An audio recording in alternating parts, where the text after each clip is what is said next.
probably about 2007, when I became the city manager. I made some fluffy comments that got me in trouble. I think some of you probably remember that, but I was just trying to make a point, you know, and it backfired on me. But, you know, we were well-meaning, trying to take over the what we now call the animal control and adoption center. And part of the problem that I've had ever since we've done this is that it seems that we're moving backward. We're not moving forward on anything. And it's troublesome for a city manager to have to say it. And you know, and I think back on a lot of things that have happened, but the most devastating thing is when you lose confidence of you know, the people that are rescuing the animals and people that volunteer, particularly the volunteers, because they really help us in a big way. And it just seems like the overall management of the animal shelter is not what it needs to be. And some of the most difficult things that I see is really the condition of the structure. The structure is terrible. It's not fit for a dog or a cat to live in anyway. And this is being probably, it's probably not the right thing to say, but the moment the dog comes in, they're destined for, you know, if they don't get parvo, then the likelihood of many of them getting adopted is not going to happen. And so, what I asked, I sat down with Deborah Breyer, and we chatted, and I pretty much wanted to help. And what she did is got these ladies around the table to come together for us to be able to talk about issues. And one of the first things that a city manager always needs is advice. And so what they've done is they put together a set of bylaws for the Animal Care and Control and Adoption Center. And it's an advisory committee, and it's an advisory committee to me as city manager. And I'm not getting the advice I need at the shelter. And I certainly have gotten a lot of good advice since meeting these ladies and talking with them. So we can pass these around for people that would like to look at them, particularly the media. And you'll see that this is a starting point. And we have a list of the people that are on the initial advisory committee. I haven't said anything to the board yet, but I don't doubt seriously that I'm going to have any concern with them about it, because it's something that we think about all the time. Unfortunately, in this business, you get so immune from it because of you just don't want to know what's going on. And I've asked for opinions of the city staff that run that center, and I'm not liking what I'm hearing. And some of the things that I can't necessarily divulge to the public. It's private between me and the employee.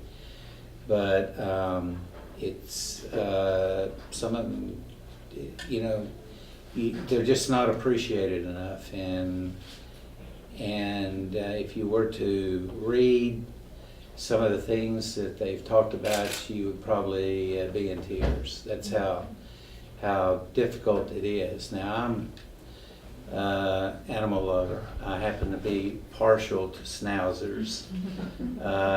This is, I've had many schnauzers over the years, and this one is Twinkie. She is a true miniature schnauzer, and she was the queen of the house up until recently. And Twinkie has a comfortable life, and you know, only dogs and animal control centers could only dream about, you know. And I think about it for a moment. This dog wants for nothing. I mean, it is anything it wants, gets. It's just pampered. But those dogs down there, every time you walk in, they all start barking. Why? They're looking for somebody, you know, and it could be their owner or anybody. They're saying, "Get me the hell out of here." That's what they're saying. That's my interpretation. I've adopted dogs in the past, and but this one is Pepper, and she is a standard schnauzer, and she thinks she's boss. But these two really have now become tremendous playmates. Pepper is essentially much bigger. She's a standard schnauzer. They said she was miniature, but she's not. You know, you pull out the tape measure and everything like that. But they have the life of Riley, and I love them to death. And I feel for the animals that are in the shelter. The practices we've used are inadequate, in many ways cruel. The people that have to handle them, you know, they do everything they can do. But ultimately it comes down to management of the facility. And that's where we're really lacking at this point. And so what I'm saying today, this is a new beginning. We're going to go forward and make changes. But one of the things that I would probably make a plea for, and only these people could maybe even pull it off, is we need to build, we've got land, we could build a new structure.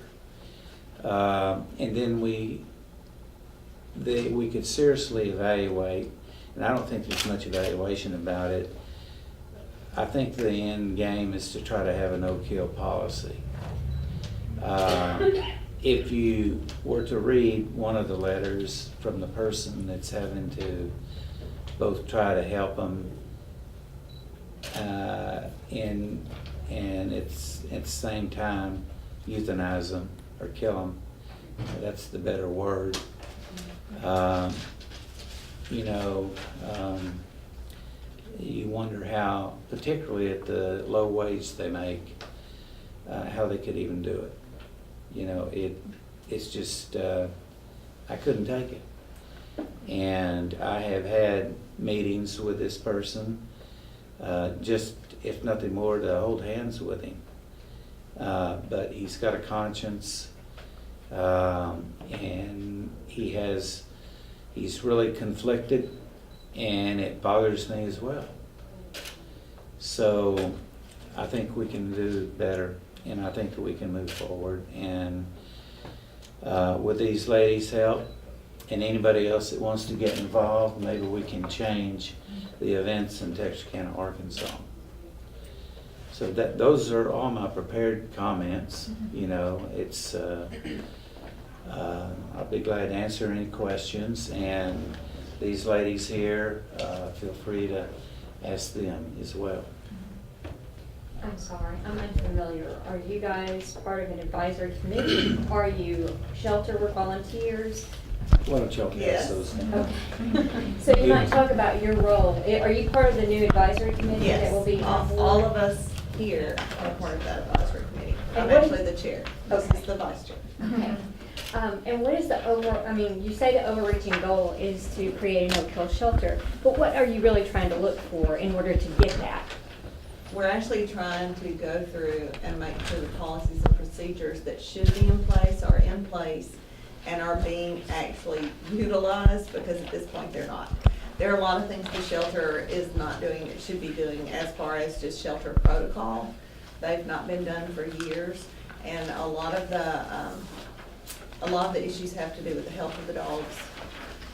They hadn't been getting vaccinations like they should have been, which are given to them for free from the Texarkana Animal League, but they weren't using that.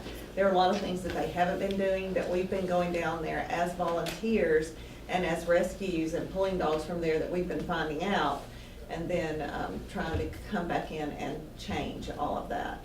So with that being said, not only have we gone in and found out that there are a lot of things that weren't being done right, but we're also going in and trying to figure out what we can do to make the shelter a better place, whether it's build a new shelter, which is obviously the ultimate thing, because our shelter is essentially falling down on their ears.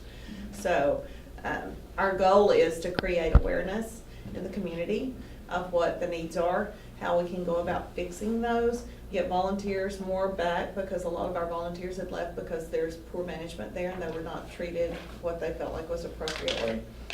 So we want them all to come back. We want to figure out what we need to do as far as trying to go towards a no-kill shelter, which also means volunteers getting out in the community, having events in the community where they can actually see the dogs, adopt the dogs. Many people that have been in the shelter's in such bad condition, they don't want to come down there. So if the dogs are maybe out in the public, maybe people will see them and adopt them from there. And the more dogs we can get adopted, the less that are euthanized, because our euthanization rate is outrageous. It should be opposite of what it is. I'm sure it's over 90% that are euthanized versus the ones that are adopted right now. And it should be 90% are adopted, 10% are euthanized to have a no-kill shelter. And it's been done all across the United States. I don't know why it can't be done here. And I guess you've been looking into those and other. Exactly. Yes, Mhm. we've been looking at that, looking into if we build a new shelter, what kind of new shelter do we want? What policies do we want to put in place for that? You know, that kind of thing, yes. Well, I'll give you another, a lot of this never gets to my level, and it should. But when you have an animal, let's just say a rescue dog. If someone wants to rescue an animal, why am I having them pay me to do that? We shouldn't have that policy, and we're not going to in the future.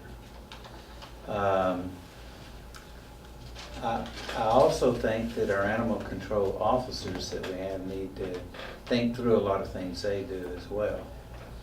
And that is, when they go out and start talking about animals, you better make sure that they're not in bad shape. You might not have seen water that day, but you're going to take their animal away from them. Some people, I had two ladies the other day that just bought two horses, and we were threatening to take them from them, or they had to get rid of them, just because they didn't get out and see what they needed to see. The horses are still at their home and there's no problem. But I think that all aspects of management as well as the animal control approach needs to change. And again, for people that have the means, I'd like to say that I know in this community, there's people that could sit down and write the check, take care of the whole thing. Is that what you're looking for, is a little bit of donor support? Well, I would, yeah. I think we need support in the broader community. And certainly, the city doesn't have the means right now to hardly do a street, much less build a new shelter. But that shelter down there is terrible, you know. And there are grants available if we can turn it around and make it a no-kill shelter. There are grants available for no-kill shelters in the millions of dollars.